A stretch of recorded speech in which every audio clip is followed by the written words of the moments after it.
Pemirsa, hujan deras yang terjadi pada Rabu malam 28 Januari 2026 merendam lebih dari 50 rumah di kawasan Kebonpala, Kecamatan Kampung Melayu, Jakarta Timur.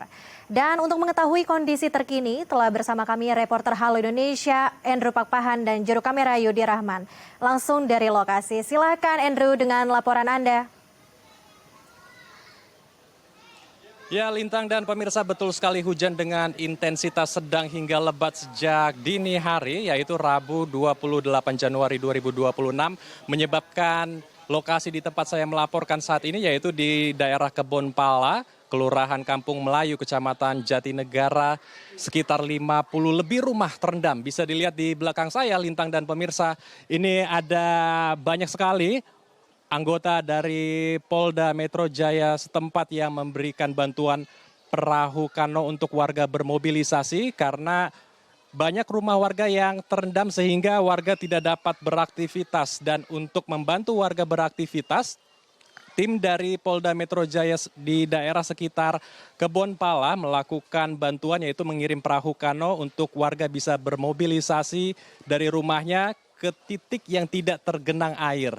Dan untuk warga sendiri saat ini masih menetap di rumahnya masing-masing karena warga di daerah sini sebagian besar rumahnya bertingkat atau memiliki 2 lantai, sehingga ketika banjir mulai menggenangi rumahnya, warga pindah ke lantai 2 di rumahnya dan membawa semua barang-barang berharga untuk mengamankan dari genangan air.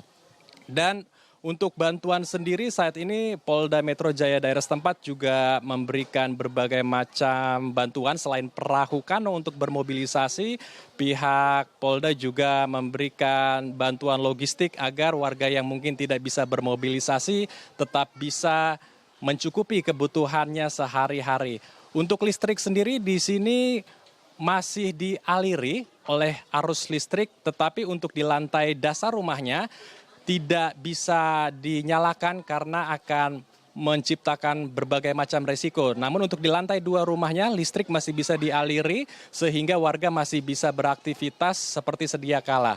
Dan untuk mengetahui sebetulnya seperti apa proses bantuan untuk bermobilisasi bagi warga dan apakah ada tempat evakuasi atau posko pengungsian bagi warga-warga yang masuk dalam kelompok rentan, yaitu lansia, kemudian ibu hamil, anak-anak, ataupun penyandang disabilitas. Kita akan berbincang langsung dengan Bapak Hilmi selaku Kasubdit Pol Airlut Polda Metro Jaya. Kita langsung sapa. Selamat siang Pak Hilmi, silakan saya. Oke, Pak Hilmi, boleh diceritakan ini bagaimana Pak proses membantu warga bermobilisasi dari rumahnya ke titik-titik yang tidak tergenang air menggunakan perahu kano yang ada di belakang kita ini? Baik, terima kasih atas waktunya. Terkait dengan bantuan yang kita berikan, kami dari Polairut Polda Metro Jaya atas perintah Bapak Direktur dan arahan Bapak Kapolda, kami di sini menyiapkan tim siaga SAR banjir terkait itu sejumlah 25 personil. Untuk terkait dengan sarana kita siapkan kano juga dan life jacket 30, dan kita membantu masyarakat untuk melakukan mobilisasi dari rumah keluar untuk belanja dan lain sebagainya. Dengan melalui koordinasi Bapak Lurah dan Pak RT, apabila memang ada masyarakat yang membutuhkan, kita turun langsung.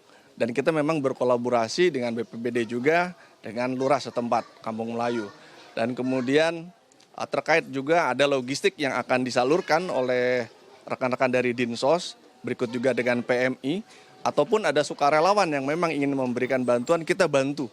Kita bantu untuk melakukan mobilisasi dari titik satu ke titik yang lain. Demikian, Mas. Oke, kemudian untuk proses bantuan dengan perahu kano ini sulit gak Pak? Karena kan perahunya dimuat oleh beberapa orang, kemudian ada do's and don't-nya gak Pak? Ada syarat-syaratnya untuk berapa kilogram maksimal perahu ini bisa dinaiki dan barang-barang apa saja yang bisa dibawa dan tidak bisa dibawa agar keselamatan warga juga terjaga saat proses evakuasi. Dalam proses evakuasi tentunya kita lihat tergantung dari apa yang kita bawa.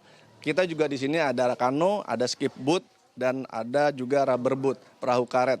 dari lihat situasi seperti ini yang di lapangan, kita tidak mungkin menggunakan rubber boat atau perahu karet karena posisinya terlalu sempit. Sehingga kita menggunakan kanu saja yang kapasitas 4 orang lah untuk maksimal itu. Kemudian juga untuk skip boat itu mungkin bisa sampai 6-8 orang. Nah, itu juga kita siapkan di atas, di tempat sarana yang kita miliki untuk ke titik evakuasi yang memang dipersiapkan oleh Pak Lurah di SD 0102 kalau tidak salah.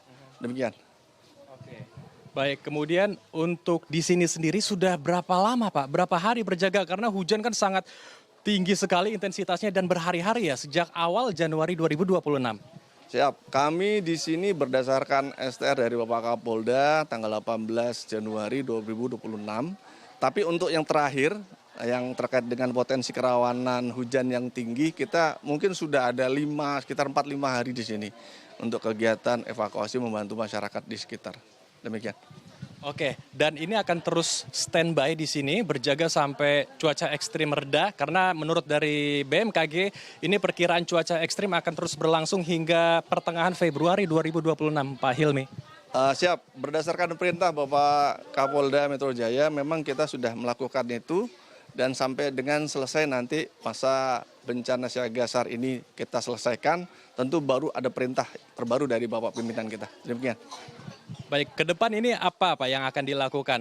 Proses mitigasi kah yang akan dibuat agar meminimalisir dampak buruk ketika terjadi lagi hujan dengan intensitas lebat begitu Pak? Atau ada skenario tertentu kah yang akan dibuat ke depan Pak?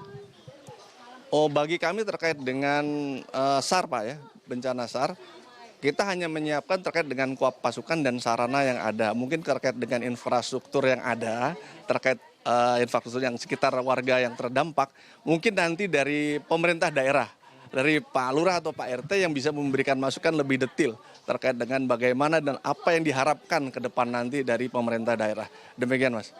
Baik, terima kasih Pak Hilmi. Semoga seluruh bantuan yang diberikan bisa betul-betul membantu aktivitas warga ya. Terima kasih Pak Hilmi telah bergabung bersama kami di Halo Indonesia.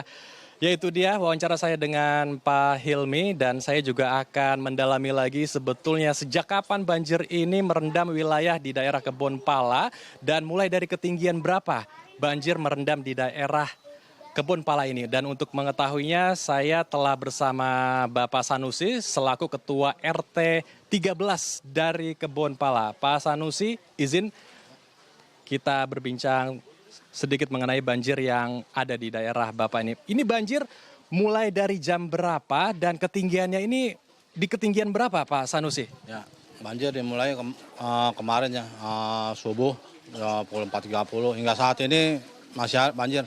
Dan ketinggian terakhir tadi sempat mencapai 103.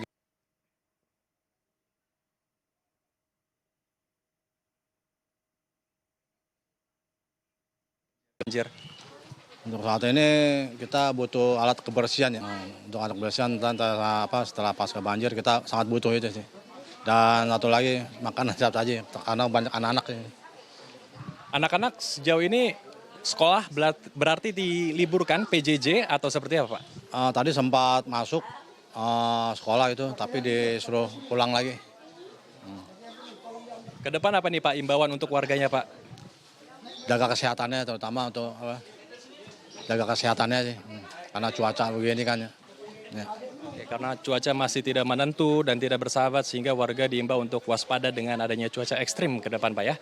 Terima kasih Pak Sanusi untuk waktunya telah bergabung bersama kami di Halo Indonesia. Tetap tabah, sabar dan selamat kembali beraktivitas ya Pak Sanusi. Terima kasih Bapak.